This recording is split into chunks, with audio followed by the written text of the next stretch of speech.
Grand Rising Powerful Beings. Thank y'all for tapping into another Ed Talks Daily. Listen, I'm going to be talking about the fact that who you looking for is you. What you're looking for is you. What you're looking for is the version of you. And at the end of the day, you are what you need. You are who you need the most.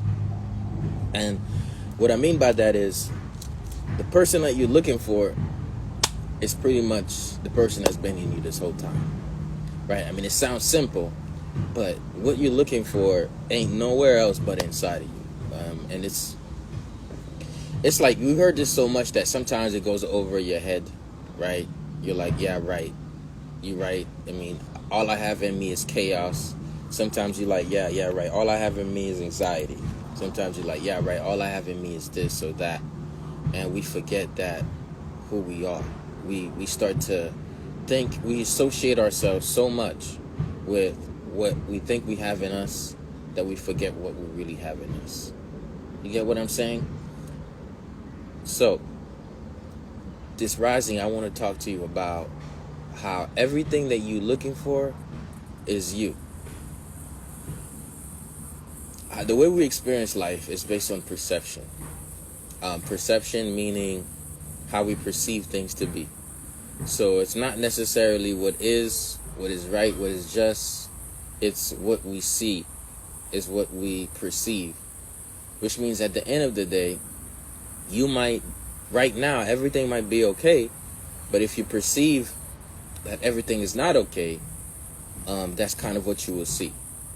There is a concept of whatever you focus on persists, or whatever you resist persists. There's also a concept of not just whatever you resist persists. Whatever you speak of, you attract, right? So instead of attracting what does not serve you, the best way to attract what does is to understand that stop running away from you. A lot of people are ultimately running away from themselves. Okay? And I'm going to speak more on that. What it means. Running away from yourself. Running away from yourself is seeing you as the problem rather than seeing you as a solution. So it's a constant seek of escaping you, but here's the thing. You can't escape you. So it never really works because you're always trying to escape somebody you can't escape. And you're always blaming somebody who's the power to change is in them. So this causes havoc and chaos. When we're blaming the very person that's supposed to free us. And that's us. Your freedom is not on the other side of a relationship. Your freedom is on the other side of a relationship with yourself. Your freedom is on the other side of relating to you. Your freedom is on the other side of understanding that it's not how other people perceive you. It's not what is around you, but it's how you perceive what you can do. I want to repeat that. It's not how other people perceive you. It's not what you see around you, but it's how you perceive how you can be and what you can do. And when you get to that point, it has a different effect on you. While some people look outside and they say, man, this is how it is outside, so this is how I have to be inside. Some other people says, man, this is how it is outside. Regardless of this outside thing, I, within myself, can be completely different. It's a different mentality. It's a different mindset. And that brings about the solution more than the issue. When you realize that you are the solution to the problems that you've been facing, then you step in your power. But if you keep saying, I'm the problem, I'm the problem, I'm the problem, you don't even have time to find the solution.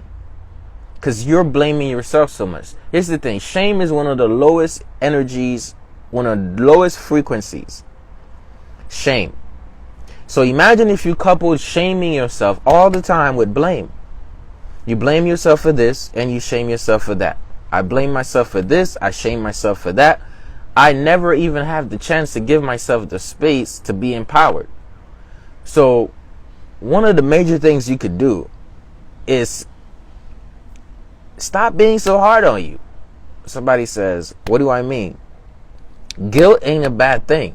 To feel guilty about doing something you think you shouldn't have done ain't a bad thing.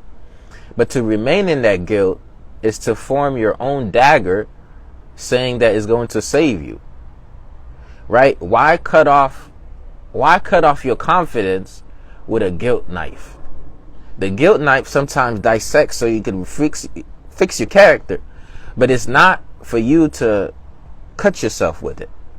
It is a tool of seeing, not a tool of constant recreating.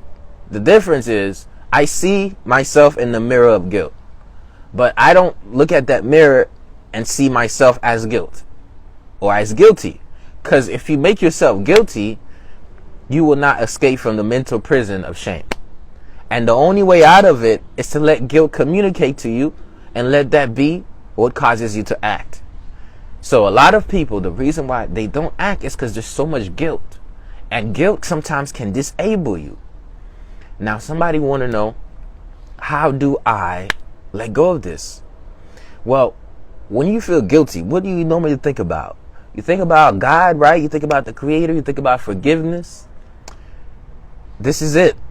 I mean, it's all in the same book that you read. It's there. With forgiveness. Now, forgive is not something you just, out of thin air, everything is okay. Forgive is something you give forth. So forgiving yourself is, I'm going to give myself enough space, but I'm also going to give forth. So moving forward, not only am I giving myself space, but moving forward, I'm going to literally construct a new phase. Okay? So guilt does not serve us when we use it as a stick to beat ourselves up in the head. It just does not. In fact, it hurts us a lot. So somebody says, okay, the tool of guilt is not bad. No. Whatever is making you feel super, super guilty, if you can look at it and say, this is not me. This is actually a benefit, not a detriment. This is my character saying, oh, I'm better than this. Then you don't go into shame.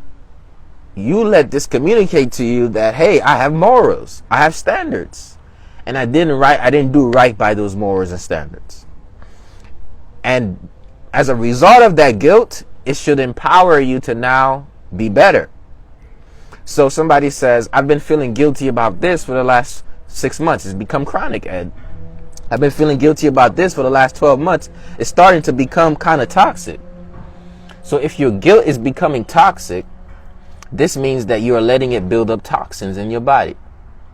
So this guilt is being literally being molded within you, and now it's molding inside of you. You know what I mean? It's rotting you from inside out. Sometimes that's exactly what happens. It's almost like we can't even get ourselves to do anything with that. So somebody said, okay, where do I start? Remember what I said from the beginning. The solution that you've been searching for is you. You are not the problem. You are the solution. A lot of people reside in the side of guilt and shame that they start to believe, honestly, that I'm the problem. Once you start to believe you're a problem, let me tell you, you lying. All right? This is what you got to say. Man, you lying. Stop lying. Okay? You got to say that to yourself.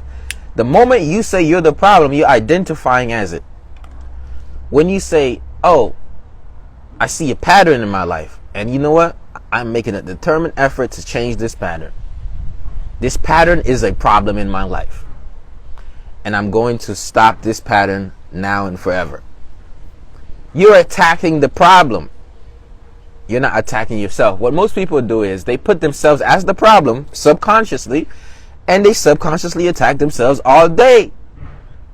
But then you know life never stops attacking you. Life always got something for you. Once you think you good, life got something else. You think you good, life got something else. Which means life is already going to throw obstacles your way. Life going to throw punches already. The school of hard knocks is going to be there. So why you doing it too? What convinced you that you deserve to get beat up? And a lot of times, this is what we're doing. We're playing a game. And this game can be played for a while. We beat ourselves emotionally. We beat ourselves mentally, or ourselves physically, and we beat ourselves up with our decisions. And what I mean by that is simple.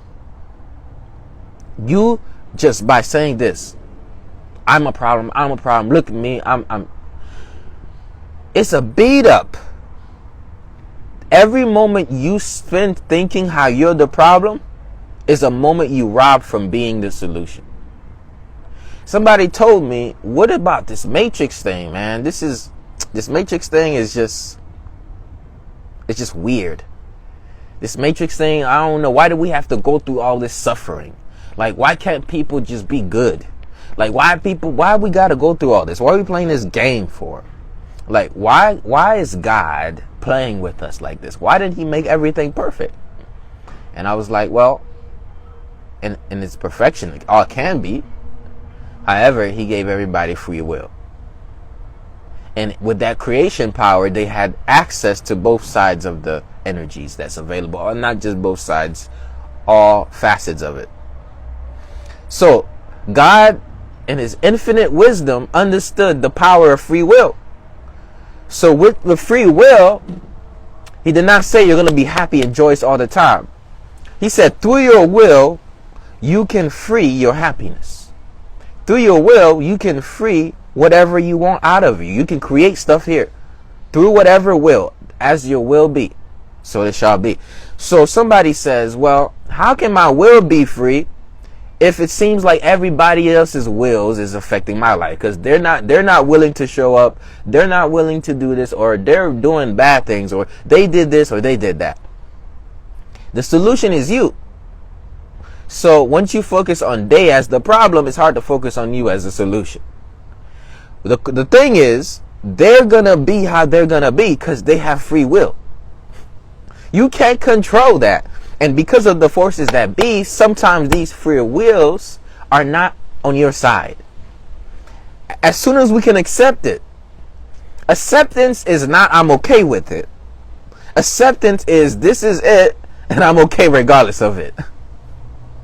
That's acceptance. It's not, yo, I'm okay with this. This should be the norm. You know what I'm saying? Like, some stuff are so grotesque. They should not be. I'm not accepting it as a trend. It's not necessarily you're accepting it as something that should be in your life, but you're saying this happened.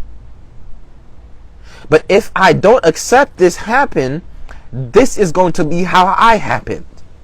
So knowing that I do not want to happen like this over and over all my life. A lot of times we never accept things, so we never even get to forgive those things or whatever, and those things get housed in us.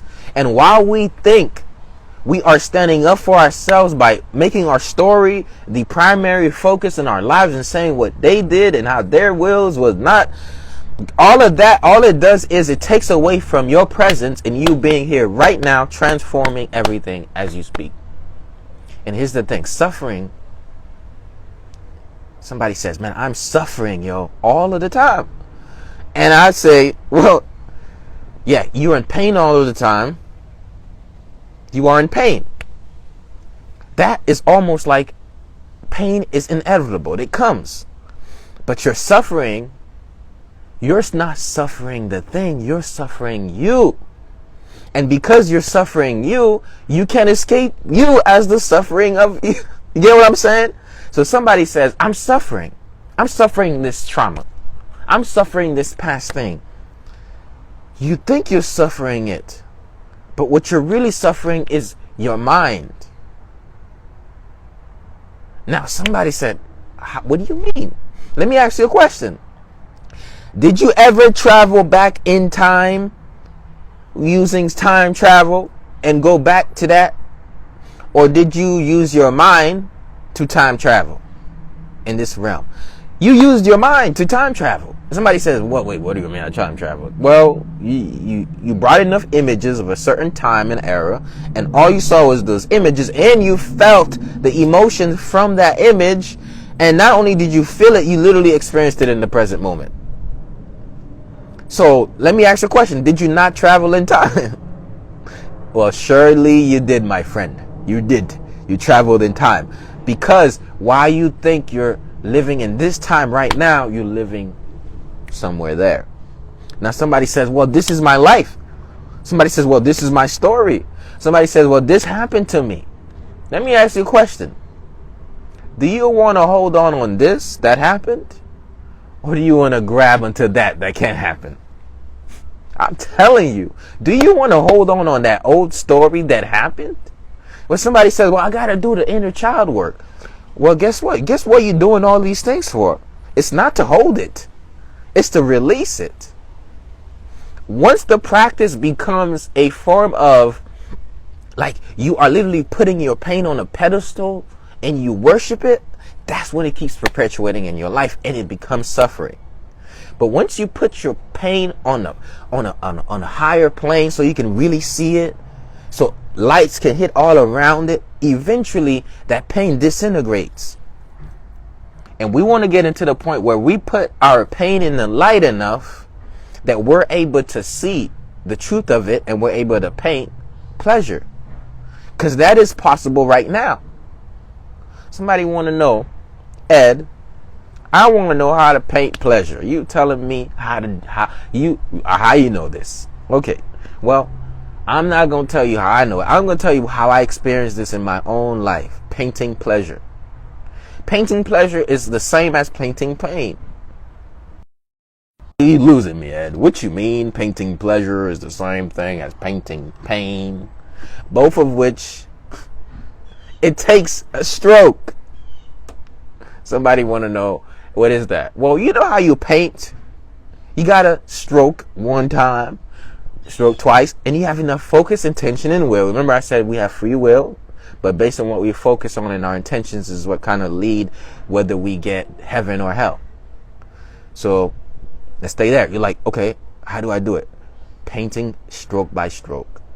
The same way you painted the pain, a little thought of what happened in pain.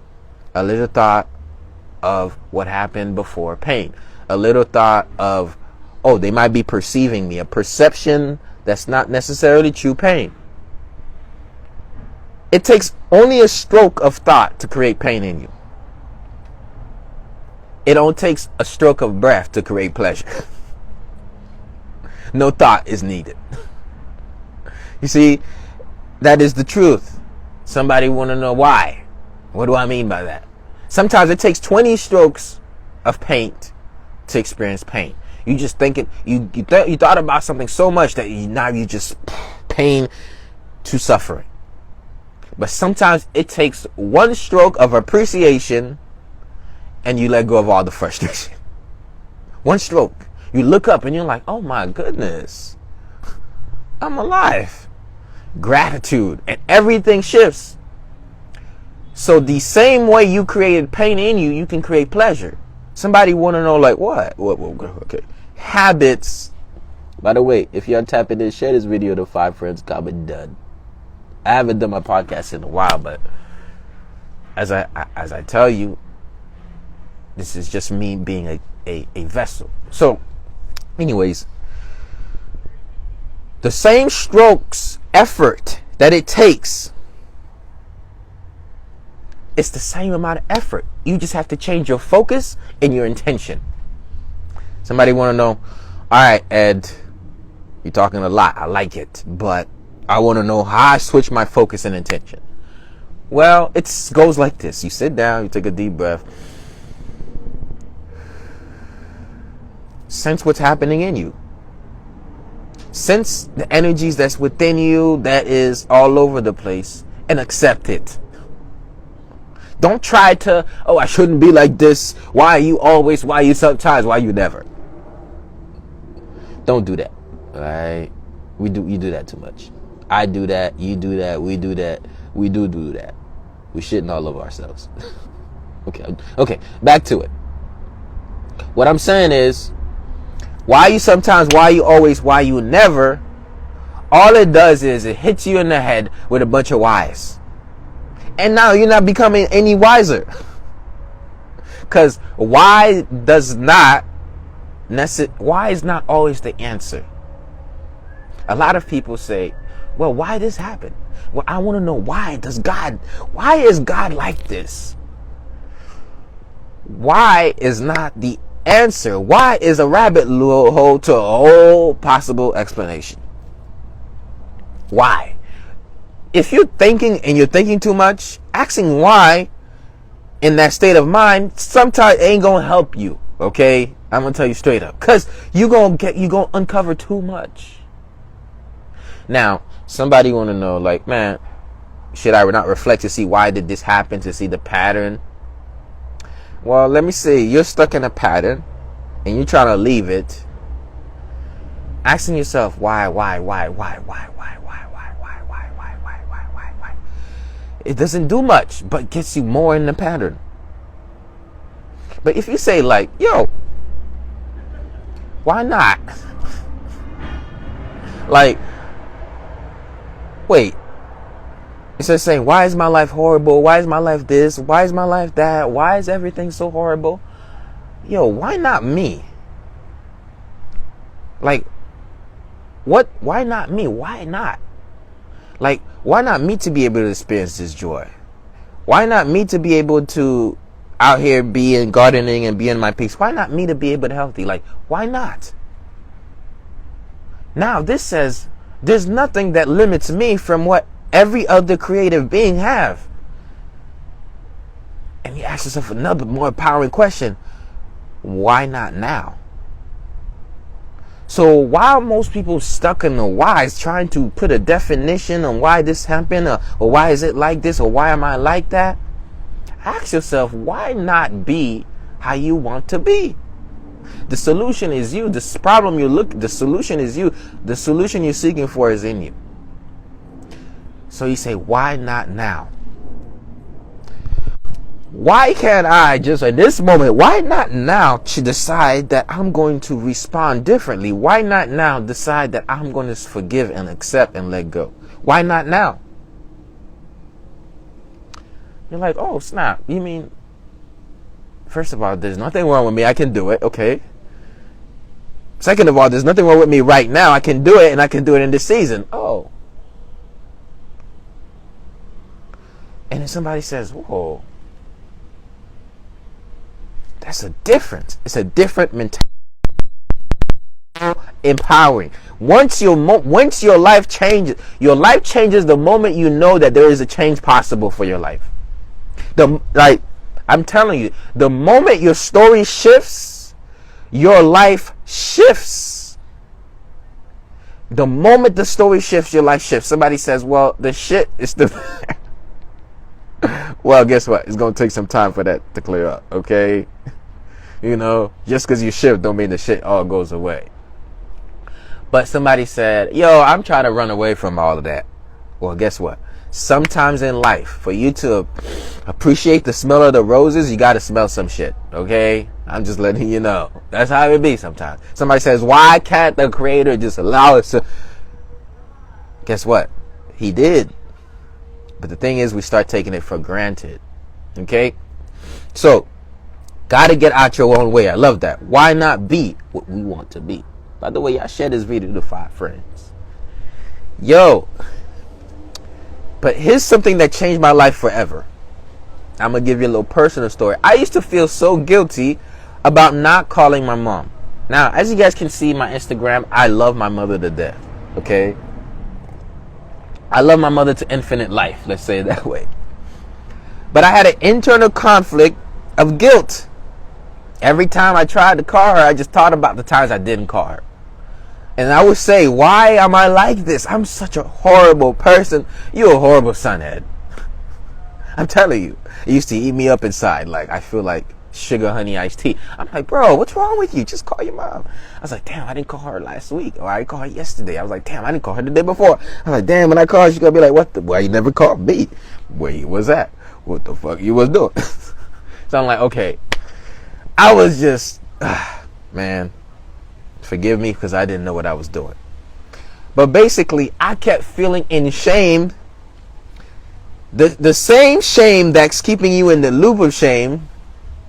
The moment you say, hey, I'm okay, I forgive you, you let it go that fast. Listen, sometimes it only takes one admission of your shame to transform your life. You just got to admit it. So I admitted to my mother. I was like, Ma, I feel shameful for not calling you. I am sorry. I'm gonna do better. Next time I call you, please, don't say how I didn't call you, so I can keep calling you. I literally had to work like that. Somebody says, yo, that's kind of deep. Like, yo, you had that type of problem. I'm like, bro, I don't know what was wrong with me, but I thought there was something wrong with me. It wasn't until I realized I am the solution that I started to feel better. I had way more ability to transform my life. When I thought I was the complete problem, and I didn't realize that I was perpetuating a trauma from the past. When I thought that I'm just a horrible person, I didn't realize that I was repeating the same things that happened to me as a kid. I was doing the same separation that happened to me as a youth, here as an adult, subconsciously, not because of hate, but because I was a kid inside of me, just needed love.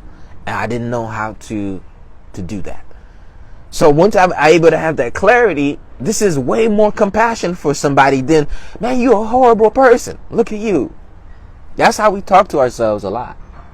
So here's the thing. I can tell you what I read, or I can tell you what I lived. And what I lived was, I live looking at myself, knowing my heart, and then seeing the gap. And I'm like, oh, I look at it. I'm like, oh, this is what you're doing? And then I think to myself, oh, Ed, I remember who you are. I like, if I was here, if I was in your head all the time, I'd say this to you all of the time. Okay? So, I guess the girl I'm with would be able to get the benefits. Because I could always remember. I could always remind her. However, I could do that for myself. You have to do that for yourself. To remind yourself who you are. That's when that voice in your head start talking all this dumb stuff. Oh, you like this, you like that, you look at you never be this, you never be that, you're just like him. Why you sometimes, why you never. You have to remember who you are. And you got to look at yourself in the eye sometimes. Like, look at yourself. Like, you look at yourself in the eye and you're like, oh, first of all, you got to look at yourself. First of all, you have to first say, listen, Ed, you are not this. You are not this situation. You are not this feeling. You are not even this behavior. Man, you are a powerful spirit, and you can transcend every single experience that happened right now. No matter what you went through right now, you can transcend it. Being able to do that, look at yourself dead in the eye and remind you who you are, even when you find yourself in a stage where you don't even recognize you. Like, I've looked at myself before and I know who I am. And I'm like, bro, I don't recognize who this is. And at this point, you're like, bro, what am I looking at? That could make you go. Imagine you look in the mirror, you see your face, but you don't see your face. You're like, what the fuck? And sometimes you look at your mirror, you like see a reflection that scares you, and you're like, oh my goodness, I don't know who that is. Once you see that, man, you got to dig deep. You got to remind yourself who you are. And don't make the mind the same again by reminding who you used to be.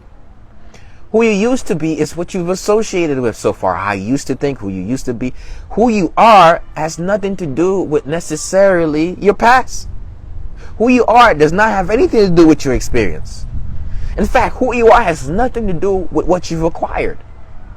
At the basis of it, who you are does not even have to do with your own name. Who you are is not even a gender. Somebody says, man, you keep telling me who I am. Who the hell are you? How you know? Okay. Who you are, my friend, is way more powerful than who you think yourself to be. And that certainty just makes me even in my pain, just laugh. Because I just know. It's not like it's ego. It's fact, it's the opposite of it. It's knowing that I'm everything and nothing at the same time, and knowing that I have touch with everything, and that no matter what is right now in my life, what was then, what is here, I am that I am. That realization is not conceptualized. It is something you have to experience. Remember who you are. A powerful sentient being. Like, a God, a representation of God. An ambassador. Like, literally an ambassador for the universe. Somebody want to know, well, man, it's a big universe, Ed. Well, guess what? If it's a big universe, it needs multiple faces. Okay? So that's why, you have to put the universe in different, like, you see it in all creatures. It's in all animals. It's in all plants. The same essence of here is you. So, the question to answer, remember who you are, is not for an identity. It's for a disidentification with the situation, with the circumstance, and even your action. And once you're able to do that, you're able to, like that. Like, it's good. Life is, at the end of the day, what am I missing? I really want to ask you right now, what you missing? Like, what are you not missing? What you're missing is you. Somebody, man, what are you talking about? Listen, what we think is us is not really us. It's an image. And, what I want to do for the rest of my life, and I've been thinking about it. I was like, I don't want to wear no mask. I don't want to wear one. I'm not talking about COVID masks. I don't want to wear a mask at all, ever again. I want to just take my mask off. I don't want to be. And I want to be that beautiful being. Even if people look at me like, well, that guy's kind of weird. Well, I need to weird people out. I want to be. And guess what? I'm just going to be who the fuck I am regardless. Like, somebody says, well, you get hurt, somebody use you. Well, so it be it. If that's the pain of being myself, I understand that's more powerful. I could transcend any hurt. If loving is being myself, is being compassionate, if being truthful, if being like this is me, by all means, I'll take responsibility for that. But I will not, I repeat, keep perpetuating the cycle of a facade. Because it does not do anything. Because at the end of the day, I don't want to hurt nobody. I don't want to hate nobody. I want to love everybody. Every living thing. I don't know why. But I don't ask myself why. Because it's just too much whys out there. I ask myself, why not? And that's how I choose to live my life. I mean, I'm 26 years old. Even if I live on another 6, even if I live another 8, I want to make sure that my path here, I was here. Me, my face as you see it. And just be that. Because who I am is beautiful. What they perceive of me might be ugly. But shit, that's them. That's their reflection, not me. That's your problem. Okay? You know what I'm saying? Thank God he blessed me both ways. He made me handsome inside and out. And he gave me those nice cheekbones. So, my kid's going to be looking right. Symmetrical. Okay? Somebody say, okay, whatever. But hey, it's me. And if I'm going to wear this face, wear this smile, I might as well take it. So that is what I choose. That's how I choose to live my life. The reason why I choose to live my life this way, what else is there to do? Ain't nothing else but to live like this. In its essence, everything is meaningless. Now what Solomon says, but to love. I guess I've been wearing green so much is because I've been really stepping into the enlightenment. And I realized, it's love. And sometimes we can't love because it's not that we can't love. We're not loving because our idea of love was on a basis of a pseudo love, and now we find ourselves subconsciously perpetuating the cycle of the pseudo love. And even when we try to love the hardest, we find ourselves not even being loving. We find ourselves doing the opposite, because what we're perpetuating is a love that we thought was love was never love. So to shed all of that and understand that love is patient, love is kind, love is understanding, that love is forgiving. Once you embody that, you would embody the person that could go through all storms, all obstacles, and triumphs, come out right on top. You just have to be the love that you are. So remember who you are. Divine light, divine love, a beautiful human being. So that's my message, y'all, and I'm sticking to it. Appreciate y'all for tapping in. Once again, this is Ed Talks Daily Personal Growth and Motivation Podcast. As you all know, I got this podcast every day, tapping in, and lately, let the past be the past. From moving forward, tap in every day, 10 a.m. on the rising, and I'll be here. You can come in and you can just grow with me, okay?